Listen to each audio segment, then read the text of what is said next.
Hello, and thank you for checking out this audio revision guide from www.mralsophistory.com. You can visit my website to download free history revision podcasts on this topic and a whole load of others. Ever since CIE introduced their new IGCSE syllabus, I've received numerous requests to produce a podcast that focuses on the requirements for the new Paper 4, the alternative to coursework. Now that examiner reports and a number of different mark schemes are available for this paper, I'm able to draw on all of these to comment on what exactly the examiner wants you to do in your answer. As you're aware, Paper 4 is a 1-hour exam that focuses exclusively on your chosen depth study. According to the examiner's report, the majority of responses are on Germany, with the USA and Russia also proving popular. That's not to say that if you're doing a different depth study you're at a disadvantage. It just means that there haven't yet been enough responses to get a really big picture of how students performed on those other depth studies. So, you're answering Paper 4. What are you expected to do? Well, by now, you should be comfortable with the idea of exam questions being marked according to specific level criteria. The examiner reads your response and then fits it into what are referred to as level descriptors. These are generic descriptions of what a student might do in their work, and these are structured like a ladder of attainment. The better your answer, the higher the level you receive. Now, Paper 4 is marked out of 40 marks across 5 levels. So that means that as well as identifying the level descriptor that best fits your work, the examiner also has to choose how well your work does what the descriptor says. Do you just about do what the descriptor asks you to do, or do you do it incredibly well? Now, I can't emphasize enough the importance of you getting your teacher to share the generic level descriptors with you. They are listed in all of the available mark schemes on the CIE website, for which your teacher should have a login. These level descriptors give clear instructions on what you must do to secure the best marks. Now, the purpose of Paper 4 is to test your ability to meet 2 assessment objectives. Firstly, the examiner wants to see how well you can recall, select, organise and deploy detailed and specific knowledge of your chosen depth study. Secondly, the examiner wants you to construct a balanced historical explanation using contextual knowledge of the topic. Now, these terms might sound quite scary, but the reality is that you should be doing this anyway. When it comes down to it, Paper 4 is really just an extended version of Question C from Paper 1. When you open the exam paper, you'll be faced with a number of different depth studies. Obviously, you should only look at the topic that you have studied in class. Just because you half-watched a documentary on gangsters in Chicago sometime on the History Channel really does not make you qualified to answer an IGCSE paper on Prohibition-era America. So once you've found the topic that you've studied, you'll then see that there are 2 questions from which you need to choose one to answer. The examiner's report raised the concern that some students didn't follow this simple instruction and instead answered both questions. Don't make that mistake. Just choose one. The questions themselves are what you might have heard me refer to previously as how far type questions. That is, they require a balanced analysis of 2 sides of an argument. However, the Paper 4 questions will exclusively ask you either how significant or how important a particular factor was to an event.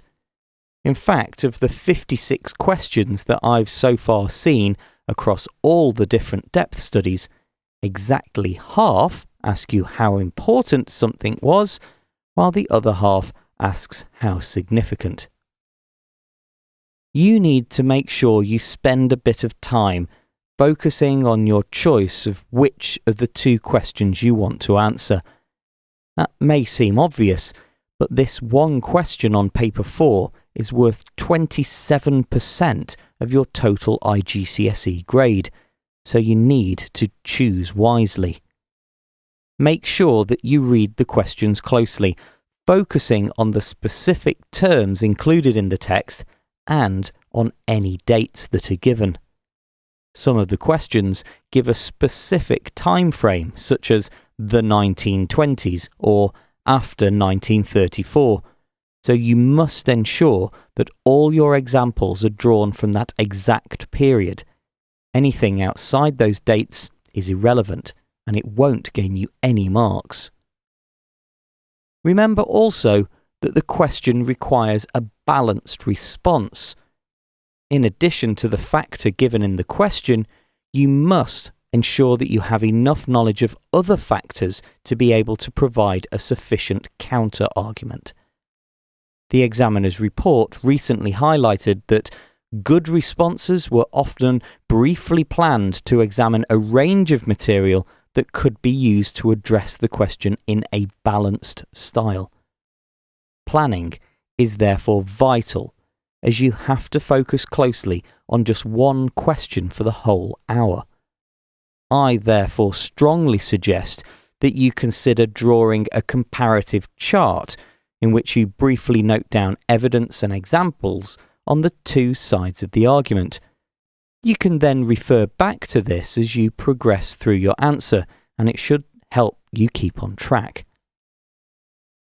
Something else that is pointed out a number of times in the examiner's report is the need to be analytical rather than narrative. Remember that these are questions about importance or significance, and so you need to clearly explain how or why each example that you include was significant to the topic being explored. If, for example, you're answering a question about the importance of the SS in securing Hitler's rule over Germany, you obviously need to give a range of examples of what the SS actually did. However, to properly and fully answer the question, you must then show how these actions helped to secure Hitler's rule. For example, you could base your analysis on the effect that each factor had in terms of how many people it affected or how widespread a particular issue was. If you use the point evidence explanation format or something similar to help you structure your paragraphs, you should already be very used to writing analytical responses like this. However, it doesn't hurt for me to state this again. You must ensure that every point you make refers back to the question in hand. Don't just tell the examiner the facts. Make them relevant to the question. The examiner's report itself makes this quite clear when it says that some responses provide generalized comments or lists that do not address the issue in the question. So, clearly answering the question analytically is vital. So too is ensuring that you include some balance. Remember that the question will ask you to judge how important or significant something was. This means that you must offset it against other factors. Now, if we return to my earlier example about the importance of the SS in securing Hitler's rule in Germany, you obviously need to explain the things that the SS did to secure Hitler's rule. However, you should know that there were also other reasons that Hitler was able to secure his rule.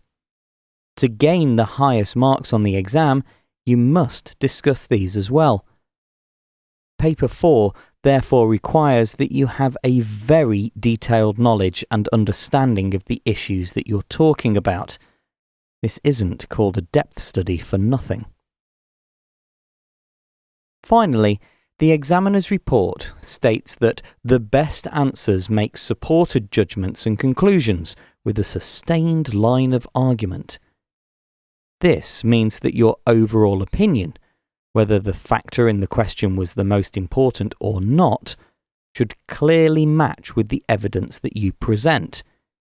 It's no good writing an essay that puts forward a constantly strong argument on the importance of the SS to Hitler securing his rule, that then throws in a conclusion where you say that actually Nazi propaganda was more significant. You can only reach a conclusion if the evidence points you towards it. Therefore, you should use your planning time before you even start to write the answer to think through your argument and to determine the conclusion that you'll be making. You may be used to referring to this as a thesis statement.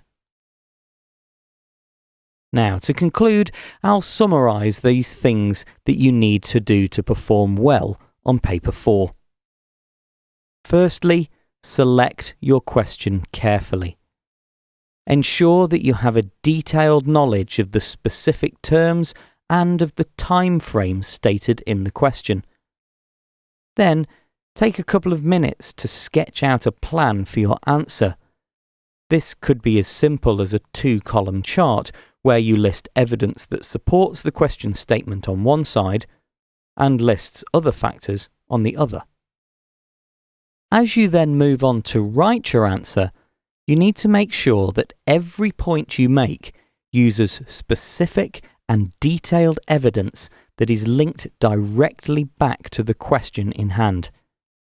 You need to use paragraphs to properly structure your work as a balanced argument and ensure that your judgments reflect the evidence that you present.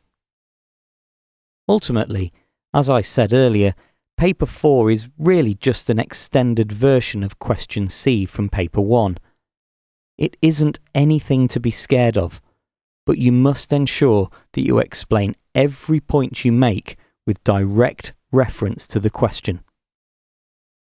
I hope that you find this podcast useful in helping you prepare to answer Paper 4 in the CIE IGCSE History exam. If you found it useful, I'd really appreciate you liking my page on Facebook or subscribing on YouTube.